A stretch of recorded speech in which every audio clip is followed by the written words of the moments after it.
You curious about visiting Qsine for the Le Petit Chef show?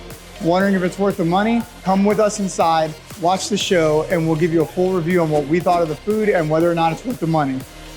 Okay, so welcome to Qsine. This is what it looks like. Your plate's already set up. The projectors have the plates lit up. It looks really cool to start with. And for your first course, you're gonna meet the chef, and you'll see he actually has to overcome adversity each and every course to make your meal. And you actually watch the entire meal be made completely across the entire table, which is really neat. In this case, he starts growing it, runs into other challenges, as you'll see here. And the first course for us on day one was a burrata salad.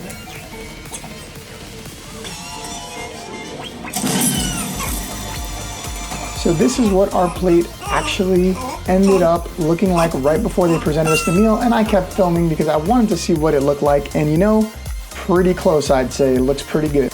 Moving right along into our second course, I got the seafood soup, and you'll actually watch our chef catch it and make it. Obviously, I'm cutting scenes of the show out because I don't want to ruin it all for you guys, but I do think that the show is actually really cute and really cool. A lot of good things going on. The projection looks really neat, and apparently there are different menus, so depending on the menu you go to, your show will be different.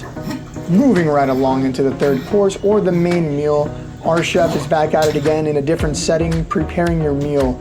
Now for me, the meal was lobster, and it does seem to be the main meal on the ticket for our menu. However, there are non-seafood options, as you'll see.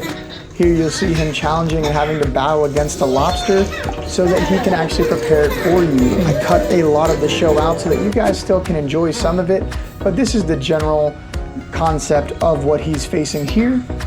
Once it's prepared, you'll kind of see it start to disappear on the plate. And then of course, I left it recording so that you can see how it looks compared to how they said it was gonna look. I'd say they did pretty well, and this lobster was delicious, so good. Now, like I said, if you don't eat seafood, they do have a non-seafood option. Chicken, mashed potatoes, and veggies, and that's what my wife got, as she does not eat seafood, and she said it was very good. Moving right along into dessert, you can probably guess what our boy Le Petit Chef is up to now. Yep, he is gonna make us some ice cream.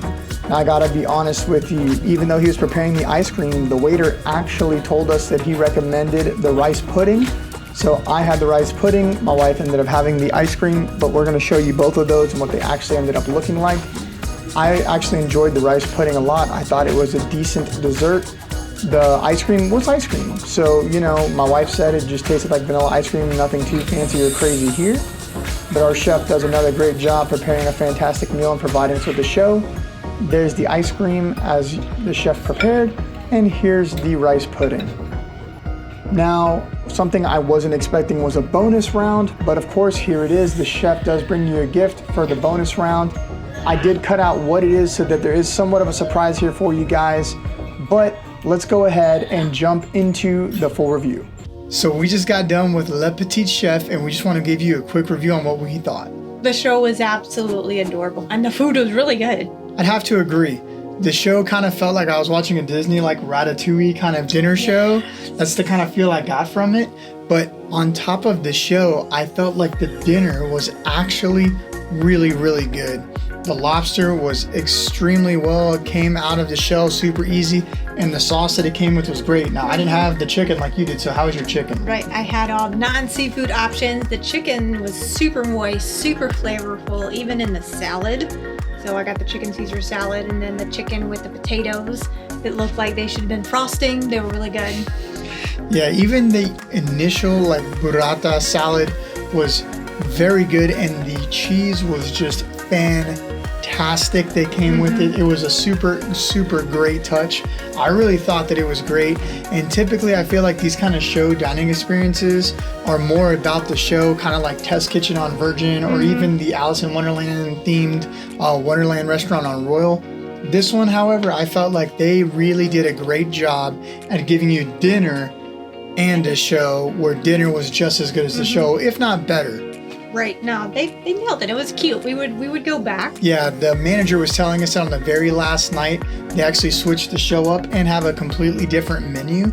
So apparently every night there's a different menu, but the last night there's a different menu, and a different show. So if this wasn't a 3-night sailing, we'd probably go back and try that. But because it's so short, we're not going to go back this sailing. But I think it's something that we will definitely go back to. So if it's something that you're considering doing, we would highly recommend it. And if you're curious if concierge class is worth it on a ship like this one, watch our video right here and we'll give you the answer.